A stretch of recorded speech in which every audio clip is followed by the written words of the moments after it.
मिलो एक बहुत ही कल्पनाशील लड़का था। उसे मेक बिलीव खेलना बहुत पसंद था। आज वो एक बहादुर एस्ट्रोनॉट बना हुआ था और अपने बैकयार्ड में एक्सप्लोर कर रहा था। ये माइलो टू मिशन कंट्रोल, क्या आप मुझे सुन पा रहे हैं? उसने अपने टॉय वॉकी टॉकी में कहा। उसकी बहन कियारा ने आंखें मूंद ली। तुम तो बस खुद से ही बात कर रहे हो माइलो। मिलो ने उसकी बात अनसुनी कर दी। उसने अपनी टॉय रे गन एक झाड़ी पर तान दी। प्यू प्यू, लो येलो एलियन इन्वेडर्स। अचानक एक तेज आवाज क्रैश हुई। मिलो और कियारा ठिठक गए। वो क्या था? उनके बैकयार्ड में एक अजीब सी चीज आ गिरी थी। वो गोल और चमकदार थी, बिल्कुल एक बड़े से डिस्को बॉल की तरह। नीचे से धुआं निकल रहा था। एक दरवाजा खुला। बाहर आया जोग, एक छोटा सा हरा मार्शन। वो चिपचिपे पदार्थ से लथपथ था और उसे समझ नहीं आ रहा था कि क्या हुआ।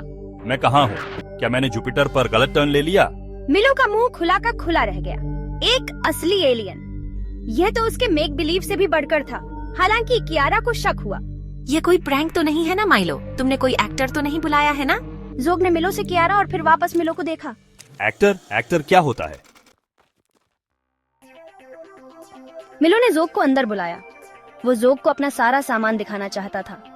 जोग, जो अभी भी गिरने की वजह से थोड़ा चक्कर महसूस कर रहा था, बस बैठना चाहता था।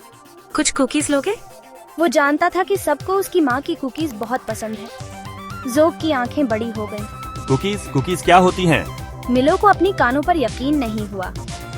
ऐसा कौन था जिसने कभी कुकीज नहीं खाई थी?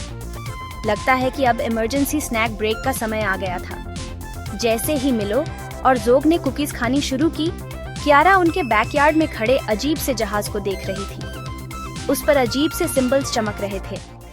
उसे इस राज का पता लगाना ही था। इसी दौरान उनका गुस्सैल पड़ोसी मिस्टर क्रुम्पल अपने पर्दों से झांक रहा था। उसने मिलो के बैकयार्ड में अजीब सी रोशनी देखी थी। एलियंस, वो बुदबुदाया। मुझे पता था, वो हमारे पेटूनियस के लिए यहाँ आए हैं। वापस रसोई में जोग गलती से अपने रिस्ट बैंड का एक बटन दबा बैठा। वो लाल रंग में चमकने लगा। बाहर खड़े स्पेसशिप से एक अलार्म बजने लगा। उप्स, जोग ने शर्मिंदा होकर कहा। लगता है मैंने अपनी माँ को कॉल कर दिया। अलार्म की वजह से गलत लोगों का ध्यान उनकी तरफ जा रहा था। न्यूज हेलीकॉप्टर्स उनके ऊपर चक्कर लगा रहे थे। हमें तुम्हारा शिप छुपाना होगा। जोग की अद्भुत टेक्नोलॉजी का यूज करके वो शिप को छुपाने में कामयाब हो गए। ठीक उसी समय मिस्टर क्रुम्पल ने एक धुंधली सी फोटो खींच ली। ये तो बस शुरुआत है। मिस्टर क्रुम्पल ने अपना कैमरा कस के पकड़ते हुए बुदबुदाया। जोग ने मिलो की तरफ देखा। पृथ्वी बहुत कूल है। मुझे लगता है कि मैं कुछ समय यहीं रुकूंगा। मिलो मुस्कुराया। उसे लग रहा था कि अब चीजें बहुत दिलचस्प होने वाली हैं।